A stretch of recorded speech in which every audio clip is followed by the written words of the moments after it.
Bueno, buen día. Para algunos que no saludé todavía.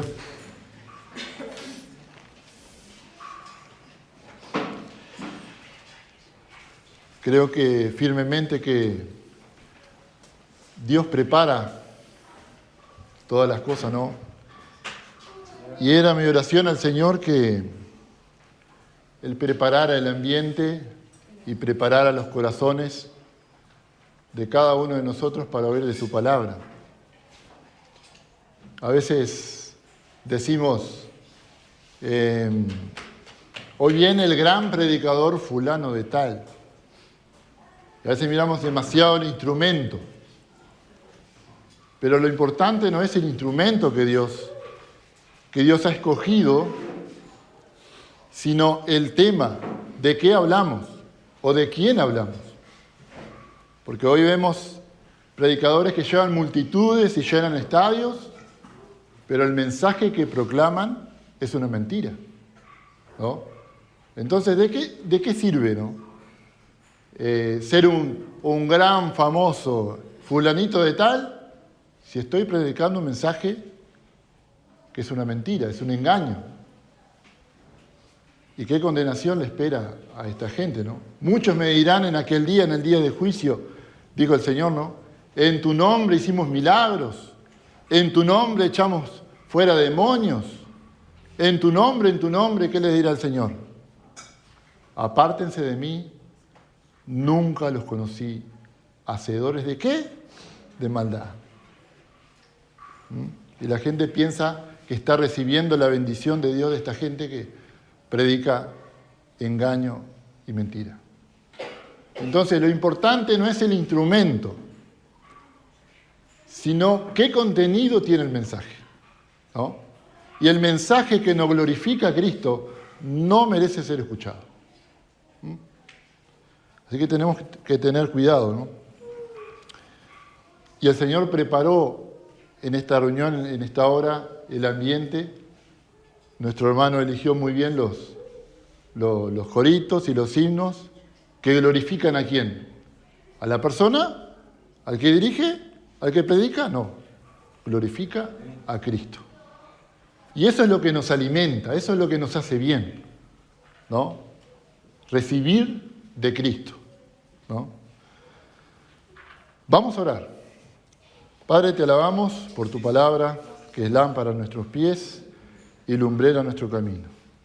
El Señor Jesús dijo, bienaventurados o felices los que oyen la palabra de Dios y la atesoran en su corazón. Gracias que en esta hora vamos a hablar del tesoro más grande que tú nos has dado, la persona bendita y gloriosa de tu amado Hijo. Y Padre, gracias que podemos encomendarnos para que tu Espíritu nos guíe y que la mirada no esté puesta en el instrumento que tú escoges para glorificarte, sino en la persona y en la obra de tu Hijo, el Señor Jesús.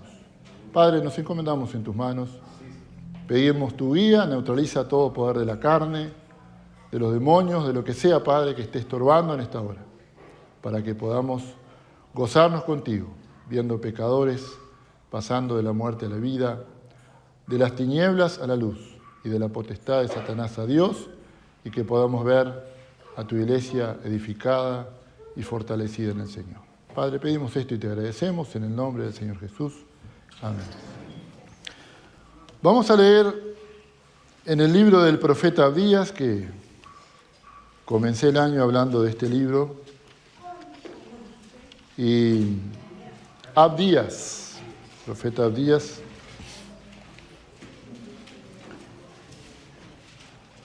creo que todas las Biblias tienen, ¿no?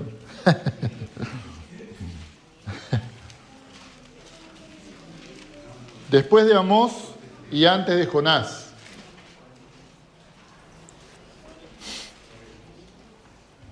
Después de Amós y antes de Jonás. Y dice así la palabra de Dios. ¿Lo tienen todos? Abdías, capítulo 1. Tiene 21 versículos. Vamos a leer desde el versículo 1 al 10.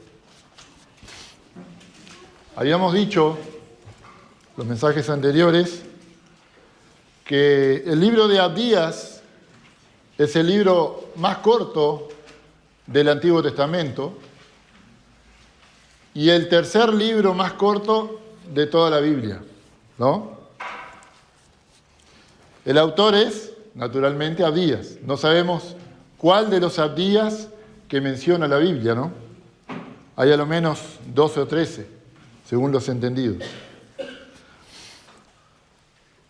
Casi todos los libros del Antiguo Testamento, en los primeros versículos, presentan el reinado bajo el cual el libro fue escrito. Y de esa manera se puede encontrar el autor, ¿no? Abdías, en este caso, es diferente, ¿no? Ya arranca ya con el mensaje. Pero lo más importante no es, vuelvo a reiterar, el instrumento que Dios ha escogido para escribir el libro, sino que el autor de los 66 libros que componen la palabra de Dios es Dios. Y eso es lo que me tiene que interesar, ¿no? Abdías habíamos dicho que en el idioma original de la Biblia significa adorador o servidor de Dios, ¿no? Dios nos salva para que le adoremos, ¿no? El objeto de nuestra adoración nunca puede ser un ser humano o algo material. Debe ser el Señor, ¿no? Él merece toda nuestra adoración y toda nuestra entrega. ¿Por qué? Porque Él se entregó primero al 100% por nosotros.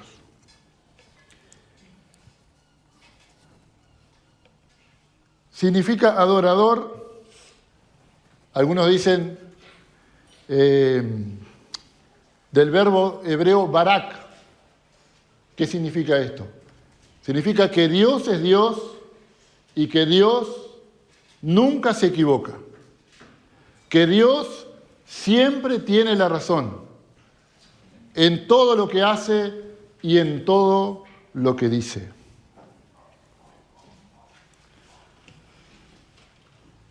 Otros dicen que significa de que Dios crea de donde ya no hay esperanza o ya no hay solución, Dios hace algo maravilloso. Y quiero decir algo en esta mañana. No importa la situación que estés atravesando, nunca pongas en tela de juicio la soberanía de Dios. Si Dios permitió algo en tu vida, Dios tiene la razón en eso que te está pasando. ¿Cómo? No entiendo. Puede causarme dolor, llanto, angustia, preocupación, pero Dios siempre tiene la razón. Dios nunca se equivoca. Y así debemos mirar todas las situaciones que nos pasan. Primeramente, pasan por la mano del Señor. Y el Señor la examina, la mira y dice, esto no lo voy a permitir y esto sí. En su plan perfecto. Si Dios permite algo en tu vida, es porque Él quiere hacer algo maravilloso por medio de esa situación.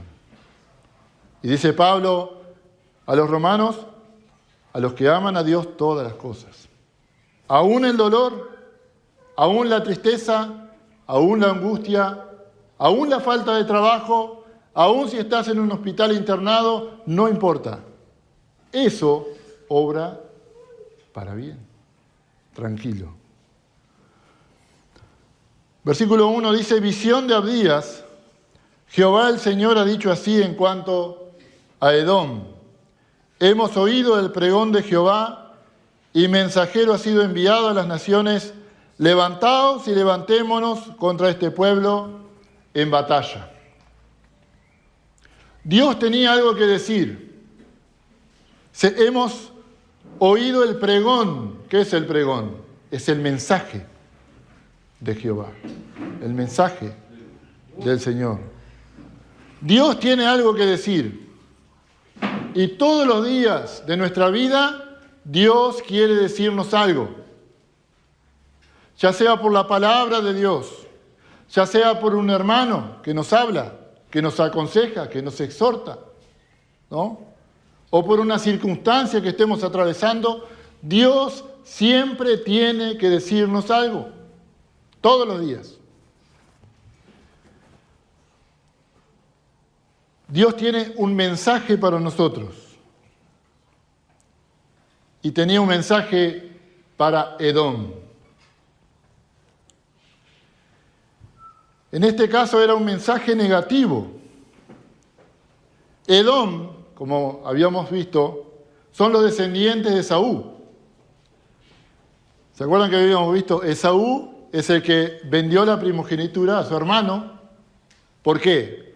Porque la primogenitura tenía un valor espiritual, aunque incluía algunas bendiciones materiales. Y a Esaú no le interesaban las cosas espirituales.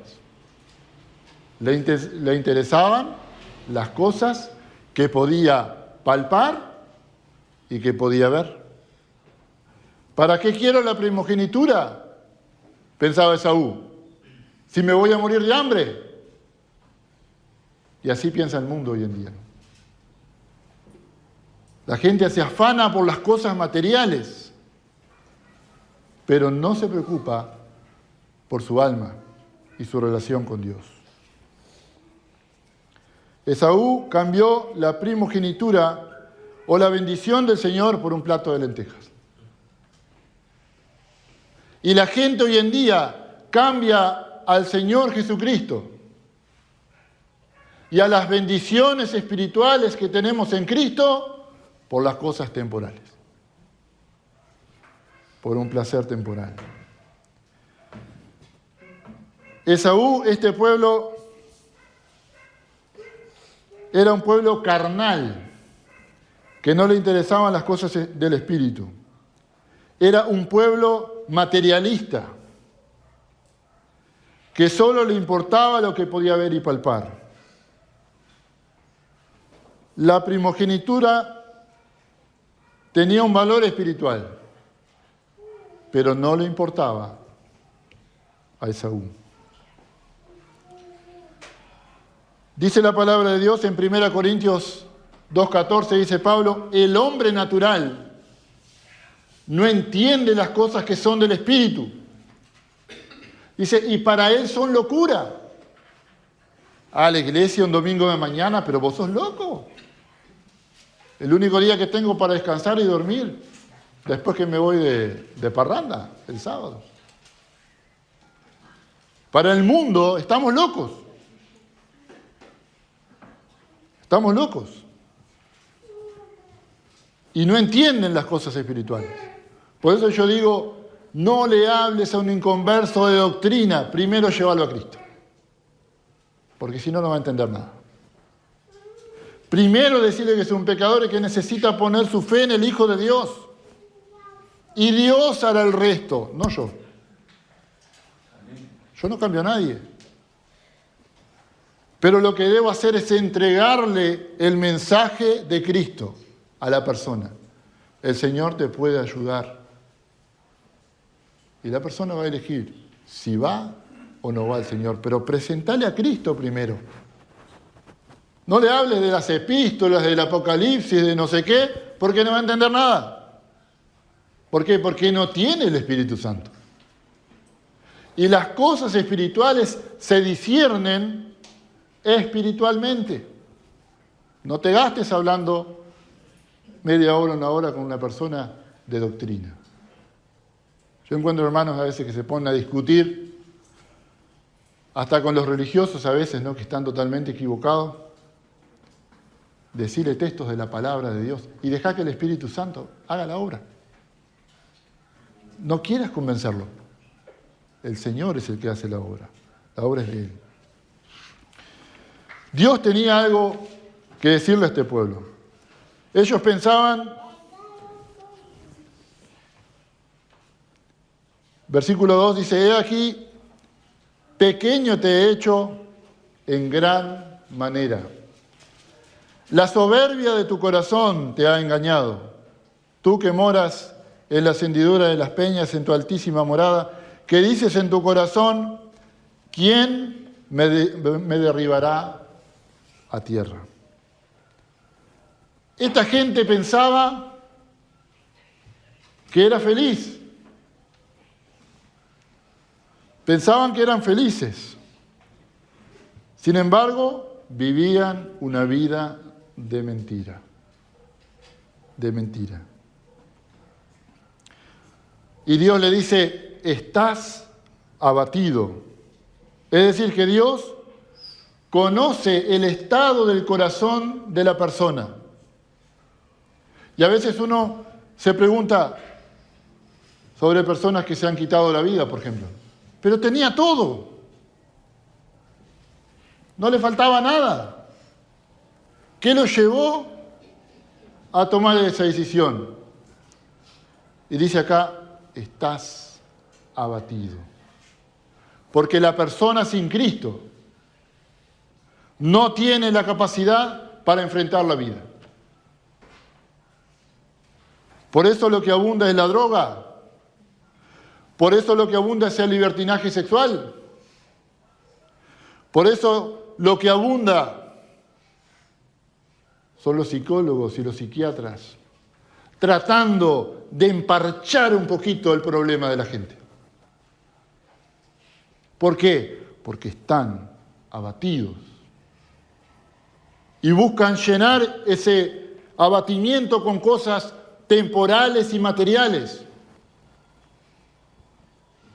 Viven una mentira, viven de apariencias, pero por dentro están completamente vacíos. Todos conocemos personas así, ¿no? Versículo 3 dice, la soberbia de tu corazón te ha engañado. Tú que moras en las hendiduras de las peñas, en tu altísima morada que dices en tu corazón, ¿quién me derribará a tierra? Yo siempre digo, la persona que vive más mal es la persona soberbia. Aparenta ser feliz, pero no tiene paz. No tiene paz.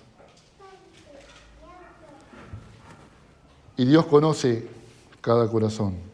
Este pueblo estaba en un lugar muy alto y pensaba que allí estaba seguro y sin peligro. En otras palabras, estaba confiando en una fortaleza creada por el hombre. En una fortaleza exterior. ¿No es cierto? Y muchas personas piensan, si vemos en muchas casas acá también, hay que tomar las precauciones de poner una reja, de poner alarma, ¿no? En algunos lugares ponen seguridad. ¿Por qué? Porque el hombre vive con miedo. Porque el hombre se protege exteriormente de todo lo que le pueda suceder. Así era Edom. Creó una fortaleza material, exterior, y decía, de acá nadie me va a derribar, acá estoy seguro, acá no hay peligro. Como aquel hombre allí en los evangelios que decía a su alma, muchos bienes tienes para muchos años. Come, bebe, regocíjate. Y Dios le dice, necio, hoy vienen a pedirte tu alma. Y lo que has provisto, ¿de quién será? Y toda esa fortaleza que has creado, ¿para qué te sirve? Entonces, dice el salmista en el Salmo 121, alzaré mis ojos a los montes. Y luego pregunta, ¿de dónde vendrá mi socorro? ¿Y qué dice el salmista? ¿De los montes? No. Eleva aún más su mirada el salmista y dice, mi socorro viene de Jehová, que hizo los cielos y la tierra. Mi socorro, dice el salmista, no viene de cosas creadas, de la creación, de lo temporal, de lo efímero, viene del Señor, que hizo todo lo que vemos. Como dice Pablo, lo que se ve fue hecho de lo que no se veía. En 2 Corintios 4:18 dice Pablo que no debemos mirar las cosas que se ven o no poner toda nuestra esperanza en las cosas que se ven. ¿Por qué? Porque son temporales. Pero las que no se ven son eternas. En 2 Corintios 4:18, el creyente tiene la vista o debería tener la vista en lo eterno, no en lo temporal. Muy bien, ¿quieres cumplir con tu trabajo? Todos tenemos que cumplir con el trabajo. Necesitamos pagar cuentas, necesitamos vivir, necesitamos el dinero, pero no pongas toda tu esperanza en eso. Porque hoy sabemos lo que puede pasar, mañana no sabemos. Se puede venir todo abajo. Y si tu esperanza está en eso, será una tragedia en tu vida. Dice Pablo en Colosenses capítulo 3, poned la mira en las cosas de arriba, no en las de la tierra. ¿Por qué? Porque allí está Cristo sentado a la diestra de Dios. Poned la mira, como habíamos visto en el mensaje pasado. Y Pablo dice, buscad las cosas de arriba. ¿No? Es una responsabilidad para cada uno de nosotros dedicarle tiempo a Dios. ¿Por qué? Porque Él es el que llena nuestra vida. Podemos ocupar todo el día en diferentes cosas y tareas que pensamos que nos hacen mucho bien. Y nos hacen mucho bien, es verdad. Pero ¿cuánto tiempo le dedicaste al Señor? Sí, yo oré 5 minutos de mañana y 5 minutos de noche. Pero pasamos 2 horas a veces mirando una película. ¿Cuál es el mejor tiempo invertido? No está mal mirar una película, yo lo hago. No está mal mirar un fútbol, me encanta, me gusta mirar el fútbol. Pero pasa a ser un problema cuando dedicamos todo el tiempo a esas cosas y no tenemos media hora para leer la palabra de Dios. Vamos por mal camino. Este pueblo aún más se creía su propio Dios. Y saben que cuando nosotros, como decíamos ayer en la reunión, hacemos las cosas sin tomar en cuenta a Dios, ¿saben lo que estamos diciendo del Señor? Tú ya no eres Dios. A mí no me vengas a hablar ni a decir lo que tengo, ¿verdad? Cuando hacemos las cosas sin tomar en cuenta lo que el Señor nos dice y nos indica y nos guía en su palabra, estoy diciendo, yo soy mi propio Dios. A mí no me vengas a decir nada. Tú quédate allí en el trono. Versículo 4 dice, si te remontares como águila, aunque entre las estrellas pusieres tu nido, de ahí te derribaré, dice Jehová. Si ladrones vinieran a ti, o robadores de noche, como has sido destruido, no hurtarían lo que les bastase. Si entraran a ti vendimiadores, ¿no dejarían algún rebusco? El versículo 4 dice, si te remontares como águila, y aunque entre las estrellas pusieres tu nido, de ahí te derribaré. Hoy vemos en la política, en diferentes ámbitos de la vida, gente muy poderosa. Gente que dice una palabra y se hace. Pero que si le hablas de Dios, no, Dios no. Acá mando yo. Acá manda fulano. ¿No es cierto? Y como decía, nos pasa a nosotros a veces también. Cuando el Señor nos habla, decimos, no, Señor, tú agradezco que me hables en tu palabra, pero yo voy a hacer lo que quiera. Y a veces pasa hasta en la iglesia, ¿no? Nos puede pasar. Donde la autoridad de Cristo se viene abajo. Pero aunque el ser humano se rebele contra Dios y sea indiferente a Dios y piensa que Dios no tiene nada que ver en su vida, un día el ser humano tendrá que dar cuentas a su Creador. Leemos en Mateo 12:36 que de cada palabra ociosa los hombres darán cuenta a Dios. Y Dios está anotando todo lo que el ser humano hace. Y van a haber dos tribunales. El gran trono blanco para el inconverso y el tribunal de Cristo para el creyente. Y Dios está anotando todo lo que hacemos y lo que decimos. Apocalipsis 20, vamos allí rápidamente. Apocalipsis capítulo 20, versículo 11. Apocalipsis 20, 11, dice, y vi un gran trono blanco y al que estaba sentado en él, de delante del cual huyeron la tierra y el cielo, y ningún lugar se encontró para ellos. Y vi a los muertos, grandes y pequeños, de pie ante Dios, y los libros fueron abiertos, y otro libro fue abierto, el cual es el libro de la vida, y fueron juzgados los muertos por las cosas que estaban escritas en los libros, ¿según qué? Según sus obras. Y el mar entregó los muertos que había en él, y la muerte y el Hades entregaron los muertos que había en ellos, y fueron juzgados cada uno según sus obras.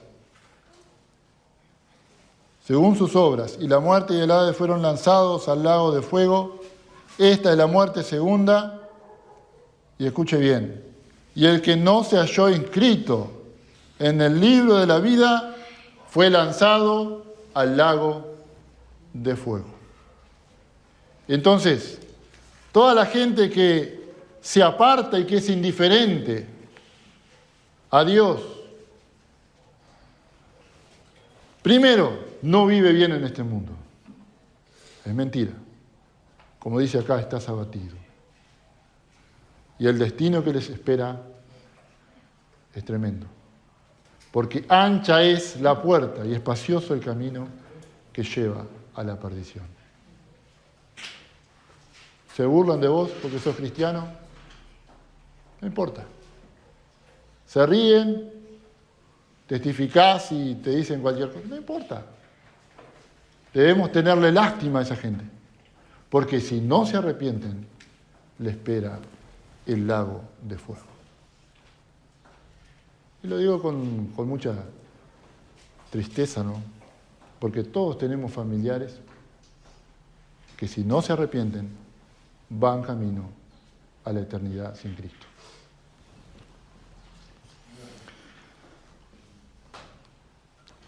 Versículos 5 y 6 dice, si ladrones vinieran a ti, o robadores, de noche como ha sido destruido, ¿no hurtarían lo que les bastase? Si entraran a ti vendimiadores, ¿no dejarían algún rebusco? Como fueron escudriñadas las cosas de Saúl, sus tesoros escondidos fueron buscados. Todos tus aliados te han engañado, hasta los confines te hicieron llegar. Los que estaban en paz contigo prevalecieron contra ti, Los que comían tu pan pusieron lazo debajo de ti, no hay en ellos entendimiento. Edom era soberbio. Hay mucha gente que hoy en día es soberbia. Y a veces lo somos, hasta los que no tenemos nada. Edom tenía un fundamento para ser soberbia y para creerse que podía vivir una vida sin Dios. ¿Por qué? Porque tenía mucho dinero. Tenía muchos países aliados y muy poderosos. Tenía mucha sabiduría humana. Tenía todo para sentirse feliz, seguro, completo y para sacar pecho, digamos. Acá nadie me mueve. Tengo todo, no me falta nada. Mis enemigos ni se acercan porque tengo un gran poderío en ejércitos, en armas. No le faltaba nada, supuestamente. Pero Dios le dice, de ahí te derribaré. Y darás cuenta a Dios. Y más adelante, después vamos a ver lo que había hecho Edom en contra del pueblo de Dios. Versículo 9 dice, y tus valientes, oh Temán, serán amedrentados, porque todo hombre será cortado del monte de Esaú por el estrago. Por la injuria a tu hermano Jacob te cubrirá vergüenza y serás cortado para siempre. ¿Le servía de algo todo eso? La tragedia más grande en la vida de un ser humano es vivir independiente de su Creador, de Dios. El hombre ha demostrado a través de los tiempos que no puede vivir la vida en sus 5 sentidos. Por eso, como decía, abunda el cigarro, la droga, el alcohol, los ansiolíticos. ¿Por qué? Porque el hombre no puede vivir la vida en sus 5 sentidos. ¿Por qué? Porque no tiene a Dios. Y prefiere refugiarse en lo temporal, en lo que lo puede aliviar un rato. Antes que arrepentirse, reconocer que es un pecador, arrepentirse y dejar que Cristo, el príncipe de paz, entre en su corazón y le dé paz y llene su vida. Entonces, cambian lo eterno por lo temporal. Yo siempre digo, hablando de las enfermedades mentales y espirituales y demás, ¿no? A veces los médicos atacan la causa. Perdón. Los síntomas, perdón. Los médicos atacan los síntomas. Y te dan un ansiolítico y te dan todo temporal. Tenés que tomarlo todos los días porque si no, no vivís. Pero Dios no ataca los síntomas. Dios ataca la raíz del problema, que es el pecado que está en nosotros. Y dice la Biblia, no hay paz para el impío. No hay de droga, no hay de alcohol, no hay de ansiolíticos, no hay de nada que pueda calmar al ser humano su desazón, su vacío, para siempre. Todos los días hay que tomar una dosis. Si yo tomo una cervecita y soy otro. Yo tomo un vino y ahora sí estoy preparado. ¿Verdad? La gente dice así. Y a veces yo digo, a veces tenemos vergüenza de andar con la Biblia abajo del brazo. Pero la gente no tiene vergüenza de andar con una botella abajo del brazo. Su solución está ahí, en esa botella. Pero ¿por qué andamos con la Biblia? ¿Por qué leemos la Biblia? ¿Por qué obedecemos la Biblia? No tengamos vergüenza de andar con una Biblia bajo el brazo. Porque la solución para nuestro problema está acá. No en una botella. Tremendo, ¿no? Temán era una de las ciudades principales de Edom. Era una ciudad militar donde estaba todo su ejército, considerado uno de los más poderosos de aquel tiempo. Pero dice Dios, esto no te sirve para nada. No te van a dejar nada. En la antigüedad y hoy en día también los ladrones entran a la casa de una persona a robar y ¿qué hacen? Roban lo más importante, lo de más valor.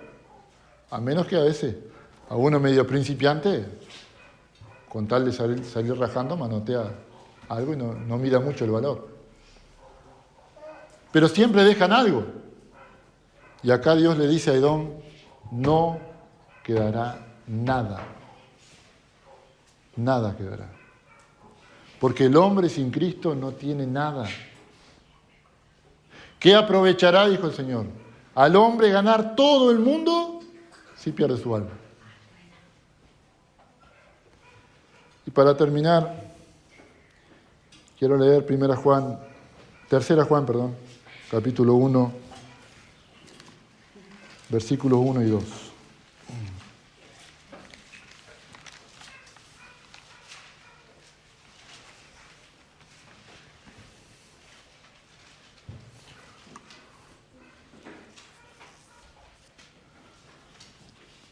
Dice el anciano Agallo, el amado, a quien amo en la verdad.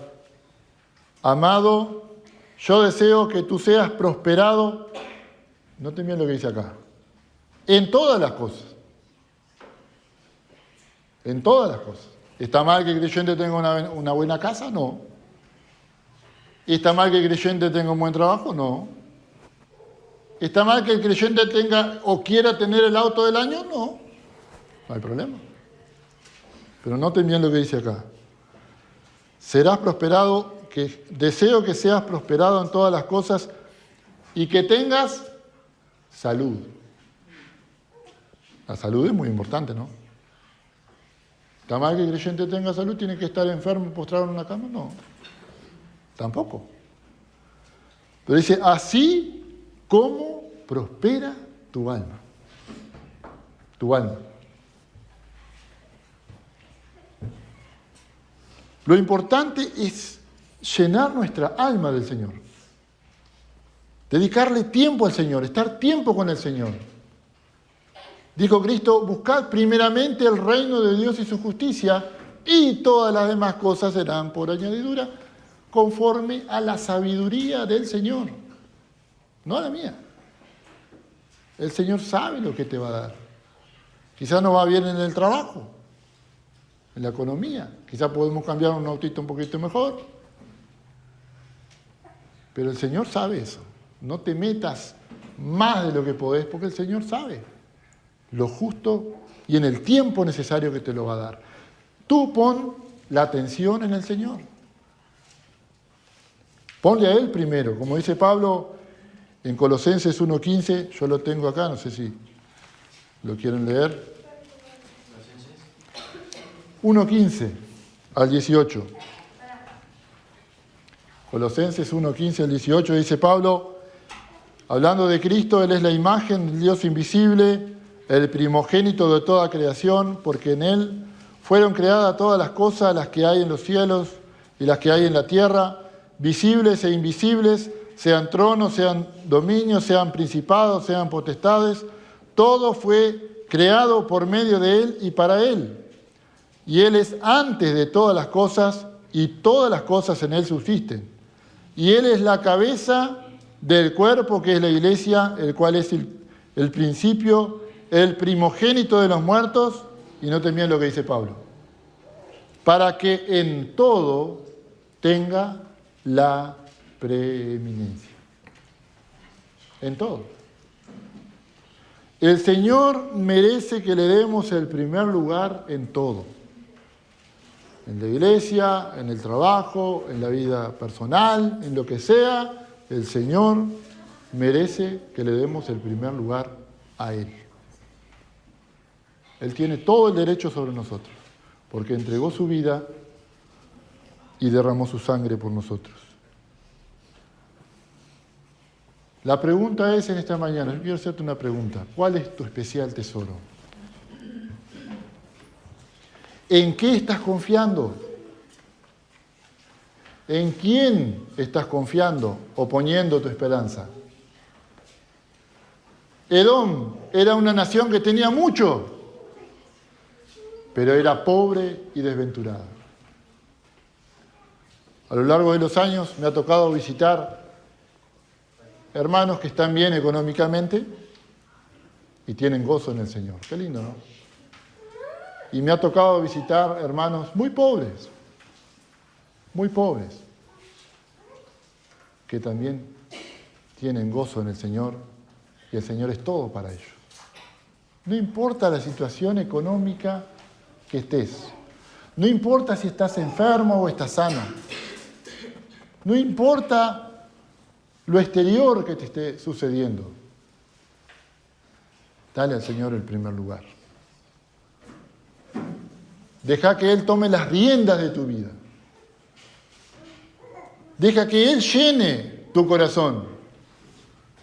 Como dice Pablo a los Efesios, para que seamos llenos de la plenitud de Dios. Dios oraba por los Efesios en el capítulo 3, dice, para que habite Cristo por la fe en vuestros corazones, para que seáis llenos de la plenitud de Dios. Entonces, el Señor está ahí. El Señor no se va. El Señor es fiel. El Señor es fiel. Pero el Señor respeta nuestra decisión. ¿Quieres vivir para lo material? ¿Para lo que se ve? ¿Quieres vivir de apariencias? ¿O quieres vivir feliz con el tesoro más grande que Dios nos dio? Su Hijo amado, quien murió en la cruz. Este es el tesoro más grande que Dios nos ha dado. La riqueza que Cristo nos vino a traer no es material, es espiritual. Que Dios me ayude y nos ayude a poner nuestra mirada en el Señor y a dejar que Él tome el control de nuestra vida. No importa lo que venga, no importa. Enfócate en el Señor, en buscarle, en seguirle, en obedecerle, en adorarle. Dale todo a Él. Y lo demás vendrá por añadidura. Que Dios nos bendiga.